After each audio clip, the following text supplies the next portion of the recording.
네, 안녕하세요. 전남 장흥으로 귀농한 작가 서가산입니다. 오늘은 페르난두 페소아라고 하는 위대한 작가에 대해서 한번 알아보도록 하겠습니다. 바로 읽어보도록 하죠. 페르난두 페소아. 이름이 페르난도라고 하지 않고 페르난두라고 써있죠. 이거 포르투갈어는 우리나라에서는 페르난두라고 표기를 하게 돼 있는 것 같습니다. 오를. 그래서 뭐 우리 로날도라고 안 하고 호나우두라고 하잖아요. 그런 것처럼 이렇게 돼 있는 것 같고, 이분은 1888년에 태어나셔서 1935년에 돌아가셨네요. 그러니까 47세에 돌아가신 건가요? 아주 일찍 돌아가셨습니다. 이제 안타까운 일이죠. 네, 이분은 포르투갈의 시인이자 작가, 문학평론가, 번역가, 철학가, 그러니까 굉장히 그 인문학적으로는 다방면에 대해서 아주 능통하신 분이었던 것을 알 수 있습니다. 특히 문학에서는 뭐 타의 추종을 불허하시는 분이었고, 한마디 사상가라고 할 수 있겠죠. 그래서 이러한 굉장히, 저는 그래서 이분이 굉장히 사실은 회계사로 일을 하셨나봐요. 그래서 아주 평범한 직업, 그리고 조금 약간 뭐라 그러지? 거기서도 낮은 직위였기 때문에 뭐 작가라는 것을 사람들이 잘 모르고 있었다고 하기도 하고, 그러니까 굉장히 소시민적 삶을 사셨던 분인 것 같습니다. 그래서 저는 이분한테 별명을 붙여드리기를 소시민의 개관시인 뭐 이런 식으로 붙여드렸습니다. 그런데 동의하실 분도 있으실 테고 동의하지 않으실 분도 있으실 텐데, 어쨌든 저는 그렇게 한번 별명을 붙여드려 봤거든요. 그래서 이분이 저는 이분의 어떤 글이 너무나 굉장히 큰 울림을 가지고 있어가지고 이분은 꼭 한번 소개해보고 싶었습니다. 그래서 한번 이제 들어가 보죠. 그래서 페소아는 자신의 실명뿐만 아니라 대략 75개의 다른 이름으로 많은 글을 썼다. 대단하죠? 이게 보면 필명이라는 말도 쓰지 않고 이명이라고 썼다고 합니다. 그러니까 이명은 다른 이름. 그러니까 자기 자신의 인격의 여러 부분에 아마 이름을 붙인 거겠죠. 그리고 그 작품을 쓸 때는 그 인격을 투영을 하거나 아니면 그 인격의 상태에서 쓰거나 배우가 어떤 역할에 몰입하듯이 아마 그랬을 거라고 생각합니다. 그래서 이렇게 이명이라는 이름을 붙인 이유에 대해서 이분은 각 개인의 진정한 지성을 자기 자신도 파악하지 못했다, 이렇게 생각했기 때문이라고 합니다. 그런데 저도 작가로서 75개의 다른 이름을 쓴다는 것은 솔직히 용기가 필요한 일이라고 생각합니다. 왜냐면 제가 어떠한 글을 써서 뭐 히트를 쳤다, 그래서 누군가한테 알려졌다 라고 한다면 작가도 뭐 먹고 살기도 해야 될 테고 어떤 일이 있어야 될 거 아닙니까? 그러니까 그 이름이 하나의 네임밸류가 되고 하나의 마케팅 수단이 되는 거지 않습니까? 근데 이분은 이제 그런 것에 대해서 전혀 신경을 쓰지 않았던 것 같아요. 그러니까 문학을 어떤 밥벌이 수단, 이런 결과, 문학을 통해서 무엇인가를 얻는다, 이런 것보다 문학을 통해서 살아갔던 사람이라는 생각이 들어요. 그 문학 자체가 하나의 그 삶의 과정, 하나의 어떤 뭐랄까 그 실존의 어떤 부르짖음, 이런 것을 생각했던 것 같습니다. 이렇게 살기는 쉽지 않아요, 사실은 지금 시대에. 그래서 보시면 이제 이분의 어린 시절 한번 보도록 합시다. 더반에서 보냈다고 했다. 더반, 포르투갈 태생인데 더반에서 어린 시절을 보내셨대네요. 더반이 제가 알기로는 아마 남아프리카 공화국에 있는 도시죠. 보시면 페소아는 리스본에서 태어났다고 합니다. 리스본은 그 세계 3대 미항의 하나라고 하죠, 보통. 그리고 포르투갈의 수도, 여기 나올 겁니다, 아마. 그죠? 포르투갈의 수도죠. 그래서 보면 포르투갈에서 가장 큰 도시고 항구 도시이고, 그렇죠. 그래서 굉장히 보통 항구 도시가 포용력이 있는 사람들, 개방적인 사람들이 많은 경향이 있죠. 그리고 외국의 문화도 많이 접하고, 또 뭐 포르투갈이 예전에 식민지, 브라질 같은 데도 가지고 있고, 대항해 시대 때 또 한 끝발 날리던 그런 국가였기 때문에 아마 그런 문화적 영향도 있었을 거라고 생각할 수 있습니다. 그런데 보시면 1893년 5살 때였을 때 아버지가 폐결핵으로 사망을 하였다고 합니다. 5살 때, 그 어렸을 때에 얼마나 이것이 큰 충격으로 다가왔을까. 아마 이것이 그에게 굉장히 큰 영향을 미쳤을 거라고 저는 생각합니다.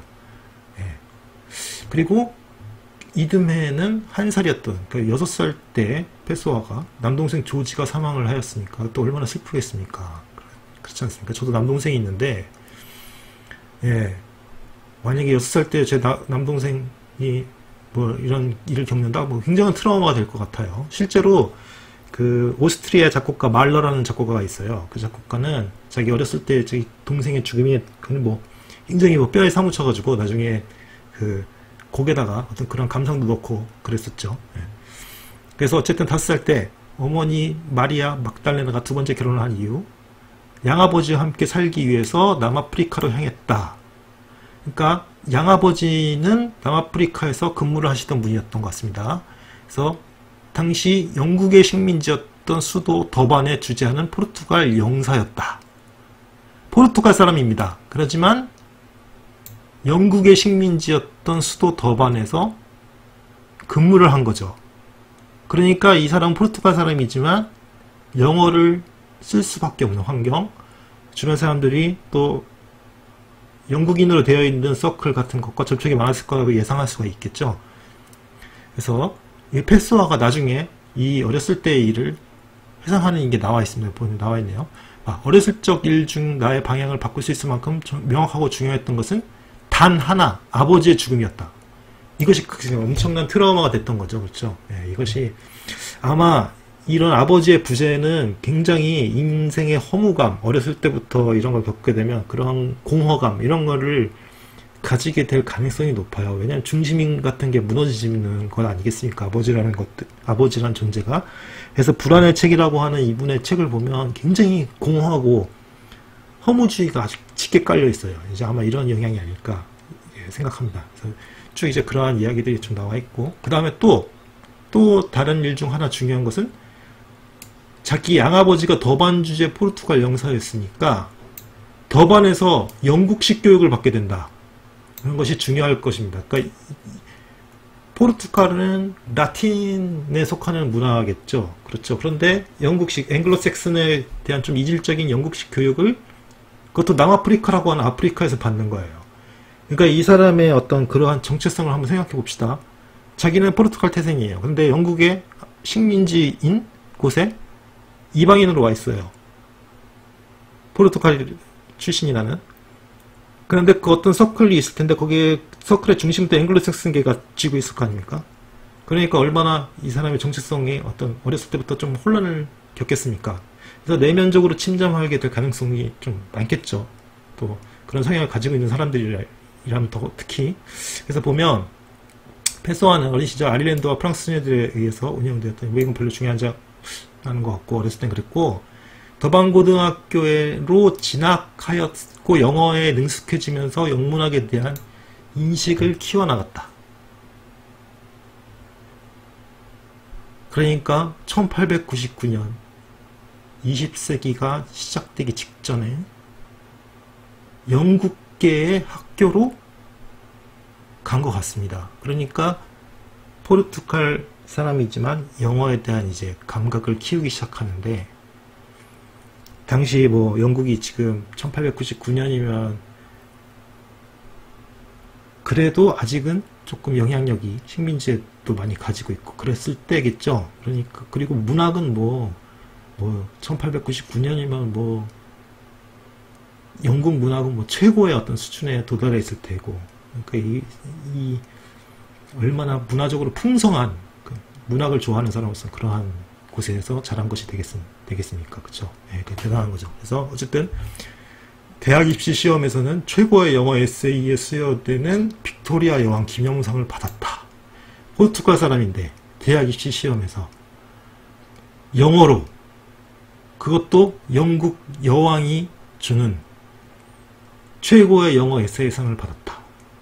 한마디로 우리는 이럴 때 천재라는 말을 쓰죠. 저는 천재라는 말을 그렇게 좋아하지 않기 때문에 엄청난 능력을, 재능을 가지고 있었다는 건 확실한 것 같습니다. 네. 그리고 또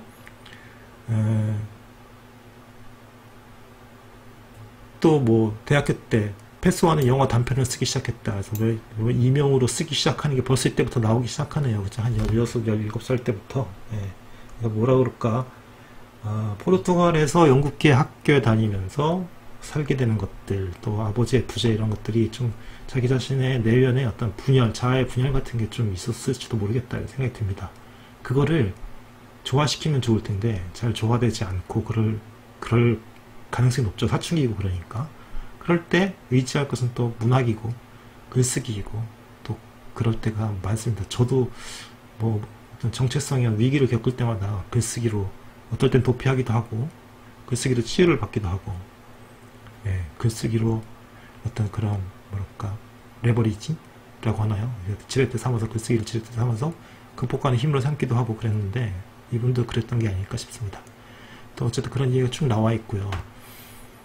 여기 보면 이런 얘기가 나와 있네요. 이건 또 페소아가 자신에 대해서 서술한 것이기 때문에 중요한 정보인 것 같습니다. 불안의 책, 제가 아까 누누이 얘기했죠. 이것도 나중에 소개할 일이 있을 것 같습니다.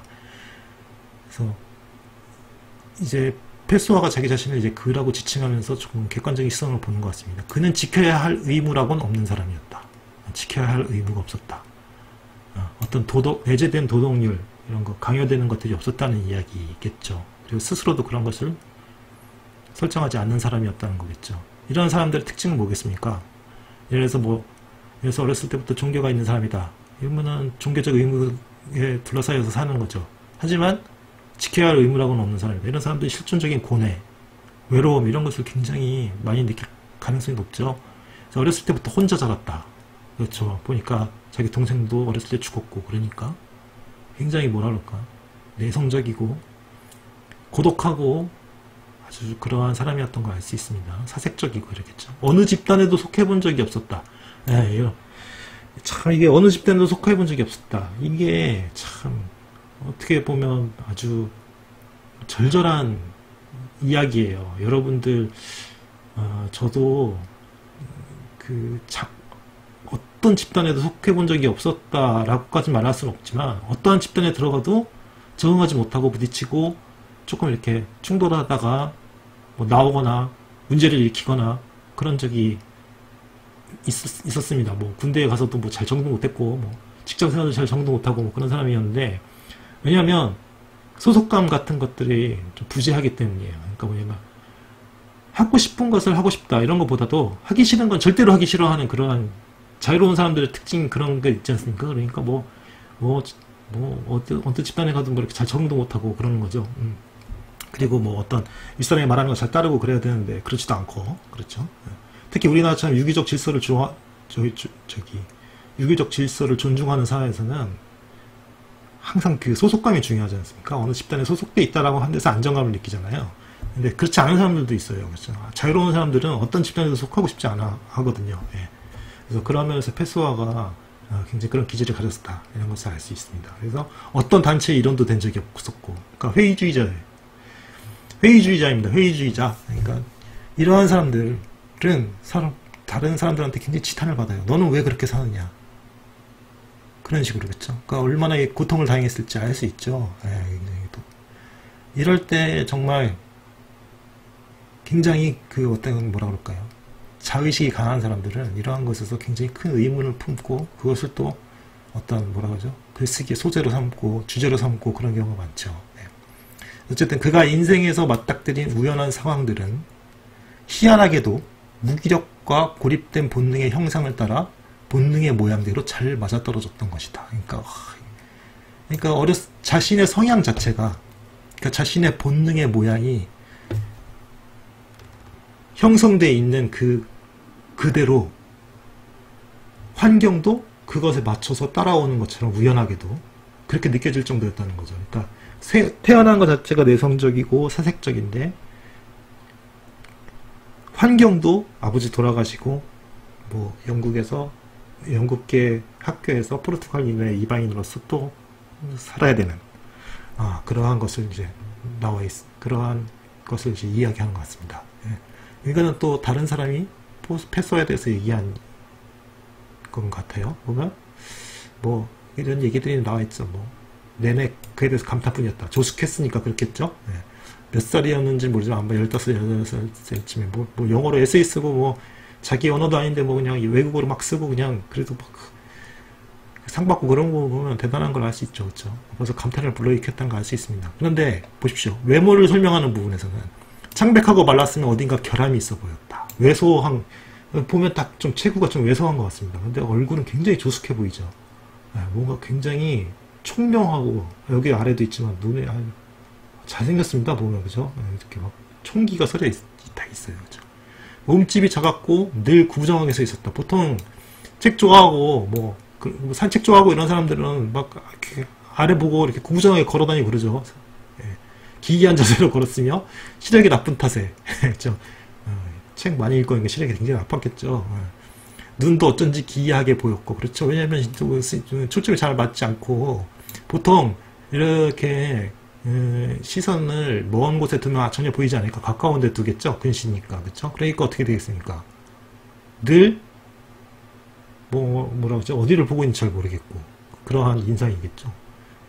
다른 사람들은 좀 기분 나쁘게 볼 수도 있죠. 그런 사람들.